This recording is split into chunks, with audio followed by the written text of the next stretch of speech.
Dear Jamea, magandang araw sa inyong lahat mga kakonfesyon. Ako si Magdalena. Matagal na kami ni Lance. Sa totoo lang, siyang akala kong the one. Noong una kaming nagsama sa isang maliit na apartment, para kaming nasa Cloud9. Live-in partner kami. At masasabi kong perpektong samahan namin noon. Si Lance ay isang company driver. Masipag, maalaga, at higit sa lahat, sweet. Tuwing uuwi siya galing sa pasada, hinding-hindi niya nakakalimutang may dalang pasalubong sa'kin. Minsan paborito kong kwek-kwek, yung bagong luto pa. Mainit-init at may kasamang matamis na sausawan. Minsan naman, ay mainit na siopaw na halos sumisingaw pang uso kapag binubuksan. Para sa rina ng buhay ko, madalas niyang sabihin, habang marahang hinahagkan ng noo ko. Parang akong pinakaimportanteng tao sa mundo niya. Pakiramdam ko noon, kahit gaano ako kapagod sa trabaho ko bilang bank teller, kahit pa buong araw akong nakatayo sa harap ng counter, nakangiti sa mga kliyenteng minsan ay iritable, minsan ay demanding. Sulit ang lahat pag-uwi ko dahil may nag-aalaga sa akin. Pagbukas ko pa lang ng pinto, sasalubong na agad ang amoy ng niluluto niyang ulam. At si Lance na may ngiti sa labi. Handang tanungin kung kumustang araw ko. Pero sabi nga nila, walang permanenteng bagay sa mundo kundi pagbabago. Dumating ang araw na hindi namin inaasahan. Natanggal sila sa trabaho. Noong una, naintindihan ko. Kita ko kung paano siya natulala noong sinabi niya sa akin ng balita. Para bang may parte sa kanyang biglang nawala. Sabi ko, sige lang Lance, makakahanap ka rin ng bago. Nandito naman ako. Kaya natin tong itaguyod. Tinatanong ko siya kung anong dahilan ng pagkakatanggal niya. Pero tikom ang bibig niya. Kapag tinatanong ko siya, umiiwas lang siya ng tingin. Minsan, kunwari abala sa cellphone. Minsan naman, sasabihin niyang pagod siya at ayaw na niyang pag-usapan. Doon na nagsimulang magbago ang lahat. Ang dating sweet at maalagang Lance, unti-unting naging anino ng dati niyang sarili. Yung dating masipag na lalaki na hindi mapakali kapag walang ginagawa, biglang naging kontento na lang sa paghiga buong araw. Imbis na maghanap ng trabaho, naging tamad siya. Ang masakla pa, naging palautos siya. Imagine, Miss Jamay, gigising ako ng alas 5 ng umaga. Tahimik pang buong paligid. Tanging tunog lang ng alarm clock at may hinang huni ng manok ang maririnig. Pipilitin kong bumangon kahit mabigat ang katawan ko.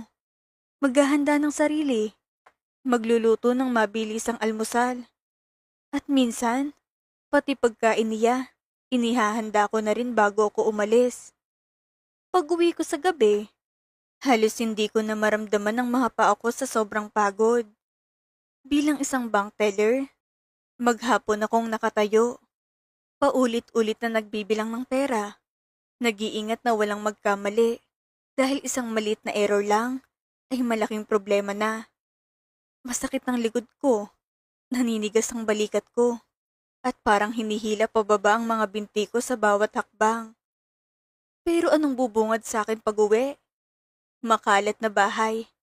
Yung mga pinggan na kinainan niya simula almusal hanggang hapunan, nakatambak pa rin sa lababo. Yung kaldero ng ulam at kanin, hindi man lang tinakpan. Inaatake na ng langaw at may amoy na nagsisimula ng bumaho. At si Lance, nandoon sa sopa, nakahiga, isang paa nakapatong sa sandalan, hawak ang cellphone. Abalang-abala sa kung anong pinapanood o nilalaro niya. Ni hindi man lang siya mapatingin sa akin pagpasok ko. Kung saan ko siya iniwan kaninang umaga, doon ko pa rin siya madadatnan. Parang walang nagbago. Parang hindi lumipas ang maghapon. Kapag inuutusan ko siyang tumulong man lang sa gawaing bahay, Puro reklamong makukuha ko. Napagod ako sa pag-iisip ng trabaho, Magdalena. Huwag mo na akong dagdagan ng stress. Reklamo niya. Sabay irap na para bang ako pang may kasalanan kung bakit siya nasa ganong sitwasyon. Anong pag-iisip ng trabaho? Maghapon lang siyang naglalaro sa phone niya. Isang taon. Isang taon kong tiniis ang ganong setup. Isang taon ng pagod, lungkot, at paulit-ulit na pag-asa na baka bukas babangon siya at magbabago. Bakit? Dahil mahal ko siya. Iniisip ko na baka depressed lang siya dahil nawalan siya ng silbi bilang lalaki sa relasyon namin. Baka nasaktan ng pride niya. Baka kailangan niya lang ng konting oras para makabangon ulit. Pinipilit kong unawain siya kahit ako nang nauubos. Umaasa ako na babalik yung dating Lance na nakilala ko. Yung Lance na maayos noong siya pang may trabaho. Pero mali pala ako. Maling-mali. Isang gabi, umuwi ako ng mas lalong mabigat ang pakiramdam. Maraming kliyente sa bangko at talagang kailangan ng mahabang pasensya. Buong araw akong nakikipag-usap sa iba't ibang tao. May nagrereklamo, may nagmamadali, may nagagalit kahit wala naman akong kasalanan. Halos hindi na nga ako makaupo eh. At pakiramdam ko ay mauupos ng enerhiya ko sa kakangiti at pakikisama. Pagpasok ko sa apartment, amoy alak agad ang bumungad sa akin. Yung matapang at masangsang na amoy na kumakapit sa hangin at sa dingding. Parang hindi na mawawala. May bote ng alak sa mesa, kalahati na lang laman, at may baso pa na may natirang patak. Sigurado kong inutang na naman niya iyon sa tindahan sa kanto. Dahil wala naman siyang pere. Nakahandusay silang sa sopa. Nakabukang bibig habang natutulog. Hawak pa rin ang cellphone niya na halos mahulog na sa kamay niya. Gusto tang suot niyang damit. At halatang buong araw na naman siyang walang ginawa, kundi uminom at magpalipas ng oras. Wala na akong balak na gisingin o intindihin siya. Sa totoo lang, wala na akong lakas para makipagtalo o makipag-usap. Gusto ko na lang humiga, ipikit ang mga mata ko. At kahit sandali, ay makalimutan ng pagod at bigat ng araw na ito. Pero biglang tumunog ang phone niya. Paulit-ulit. Sunod-sunod. Parang may importante talagang gustong iparating ang tumatawag. Hindi ako yung tipo ng babae na mahilig makialam ng gamit. Lalo na ng cellphone. Ginagalang ko ang privacy ng tao. Lalo ng partner ko. Pero dahil ayaw niyang magising at baka importante, sinagot ko ang tawag. Hello? Sabi ko, pilit na pinapakalmang sarili ko, kahit may kung anong kaba na unti-unting gumagapang sa dibdib ko. Katahimikan sa kabilang linya. Ilang segundo na parang ang haba-haba. Tapos, isang boses ng babae ang nagsalita. Malambing, mahinahon, at pamilyar ang tono. Masyadong malambing para sa isang kaibigan lang. Mahal, bakit ngayon mo lang sinagot? Kanina pa ako naghihintay eh. Sabi ng babae. May halong tampot paglalambing sa boses niya. Nanigas ako. Para bang biglang tumigil ang mundo ko. Mahal? Ang tawag niya kay Lance ay mahal. Hindi ako nakapagsalita. Parang may bumara sa lalamunan ko. Agad kong pinatay ang phone. Pero hindi natapos doon ang nararamdaman ko. Lalo lang itong lumala. Nanginginig ang mga kamay ko. At halos hindi ko na makontrol ang paghinga ko. Sa puntong iyon, binuksan kong inbox niya. Isa-isa kong binasang mga mensahe. Mga salitang puno ng lambing, pangungumusta, at mga planong hindi ko alam. Doon ko nakitang lahat. Ang mga palitan nila ng text, ang mga picture, mga ngiti na hindi na para sa akin. At ang mas masakit pa rito, ang katotohanan na dinala niyang babaeng iyon sa apartment na akong nagbabayad. Dito, sa loob ng bahay namin. sa lugar na dapat ay para sa amin lang. Habang ako'y nagpapakapagod sa bangko para may maipakain sa kanya at may pambili siya ng alak, nagagawa niyang magpakasasa sa kama namin. Yung kama na pinaghirapan kong bayaran. Yung una na hinigaan ko gabi-gabi. Doon pala sila nagkakasama. Wala na ngang pambili ng brief eh. Nagawa pang magloko. Hindi ko na napigilan ang sarili ko. Parang lahat ng galit, pagod, at sakit na kinimkim ko sa loob ng 1 taon ay sabay-sabay na sumabog. Pinagsisigawan ko siya. Lumakas ang boses ko na parang hindi ko nakilalang sarili ko. Ginising ko siya sa pamamagitan ng pagbuhos ng natirang tubig sa baso. Diretso sa mukha niya. Napabalikwas siya sa gulat. Hindi alam kung anong nangyayari. Lance! Hayop ka? Lumayas ka! Sigaw ko. Nanginginig ang boses pero matatag ang desisyon. Nabulaga siya. Pero imbis na magmakaawa, naghalit pa siya. Kumunot ang noon niya. At imbis na humingi ng tawad, tila ako pang sinisisi sa nangyari. Pero hindi ako nagpatalo. Sa pagkakataong iyon, hindi na ako yung babaeng tahimik na nagtitiis.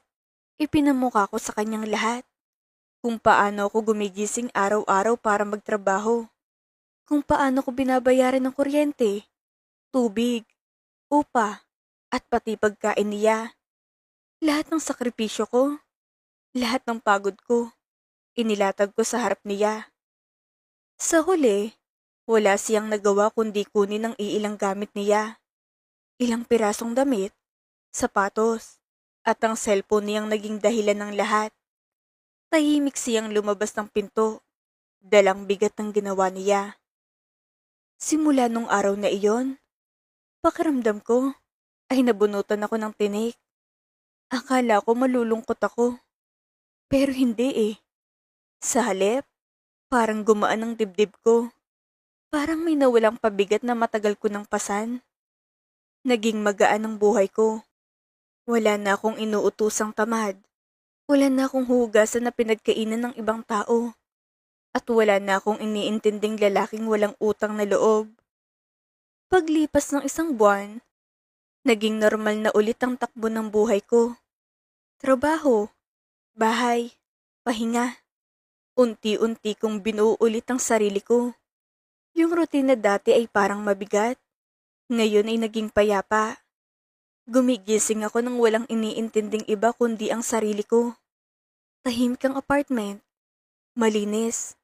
At higit sa lahat, walang stress na dala ng ibang tao. Hanggang sa makilala kong isang kliyente sa bangko. Siya si Ronald. Si Ronald ay isang businessman.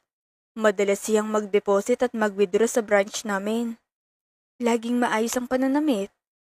May simpleng ngiti. At may presensya na hindi mo pwedeng hindi mapansin. Noong una, professional ang pakikitungo ko sa kanya. Gaya ng ginagawa ko sa lahat ng kliyente. Maayos, magalang, at diretso sa trabaho. Pero napansin ko, palagi siyang nakikipagkwentuhan sa akin habang hinihintay na ma-process ang transactions niya.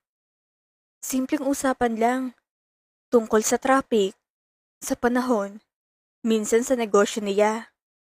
Pero may kakaiba eh. Nakikinig siya.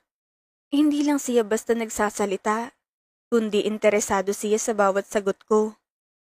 Nasa 58 years old na si Ronald. Malaki ang agwat ng edad namin. Pero kapag kausap ko siya, hindi ko maramdaman iyon. Hindi siya katulad ng iniisip ng iba na may edad na. Hindi siya bastos. Hindi siya mapanghusga.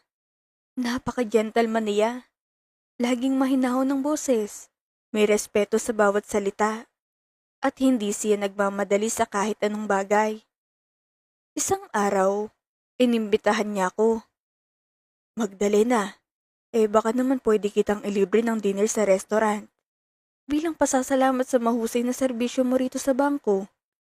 Sabi niya, may halong paggalang sa tono niya.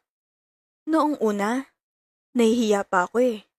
Maraming pumasok sa isip ko. Tama ba to? Anong iisipin ng iba? Pero sa huli, pumayag din ako. Noong gabing iyon, doon ko unang nakitang ibang side ni Ronald. Dinala niya ako sa isang tahimik at eleganteng restaurant. Yung hindi maingay, may soap music sa background, at may ilaw na hindi masakit sa mata. Hinila pa niyang upuan ko bago ako umupo, at tiniyak na komportable ko. Habang kumakain kami, hindi ko naramdaman na parang date agad iyon. Parang dalawang taong nag-uusap lang, nagkikilala, at nagbabahagi ng kwento ng buhay. Naging madalas ang pagkikita namin sa labas ng trabaho. Hindi niya ako minamadali. Hindi niya ako pinipilit. Minsan kape lang. Minsan simpleng dinner. Minsan hatid sundo lang pagkatapos ng trabaho. Doon ko nalaman ang kwento niya. Wala na siyang asawa. Matagal na silang annulled. Hindi siya nagkwento ng may galit o paninisi. Simple lang. Parang tanggap na niyang lahat. Ang mga anak niya ay nasa poder ng dati niyang asawa. Kaya mag-isa lang siya sa malaking bahay niya. Isang bahay na puno ng katahimikan. Sa sobrang gaan ng loob ko sa kanya, dahan-dahan nahulog ang loob ko. Hindi ko na namalayan kung kailan nagsimulang magbago ang tingin ko sa kanya. Hindi niya ako pinipilit sa anumang bagay. Hindi niya ako inuutusan. Sa halip, siyang nagtatanong, "Kumain ka na ba?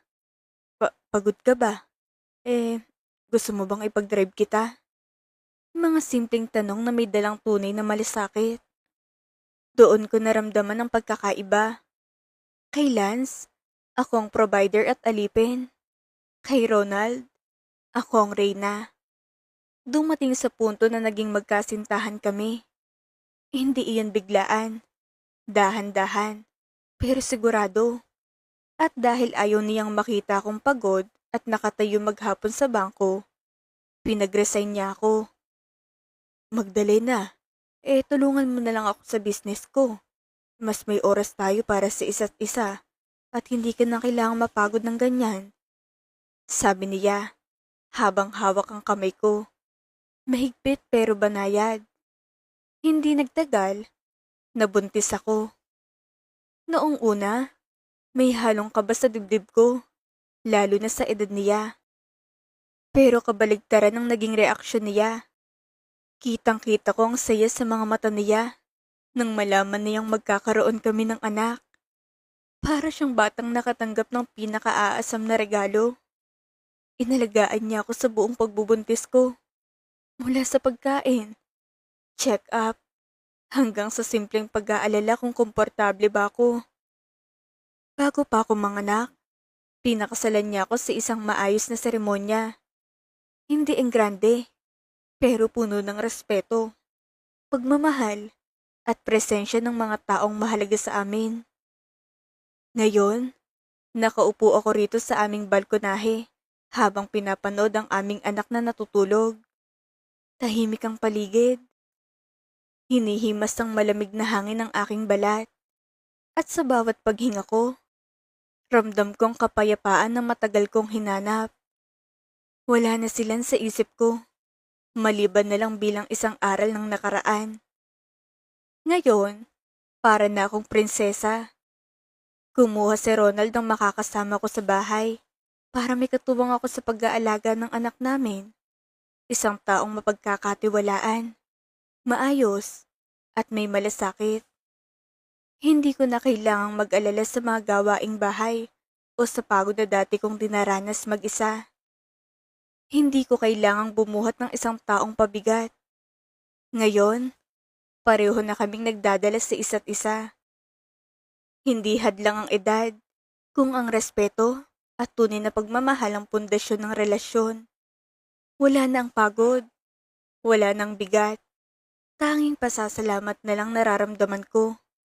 Dahil sa wakas, natagpuan ko rin ang taong tunay na magpapahalaga sa akin. Hanggang dito na lang po ang aking kwento. Nagmamahal, Magdalena. Kayo mga ka-confession, Anong aral ang inyong nakuha sa kwento ni Magdalena? I-comment ang inyong saloobin sa ibaba. Muli, itong inyong lingkod, Miss Jamay. Hanggang sa susunod nating confession.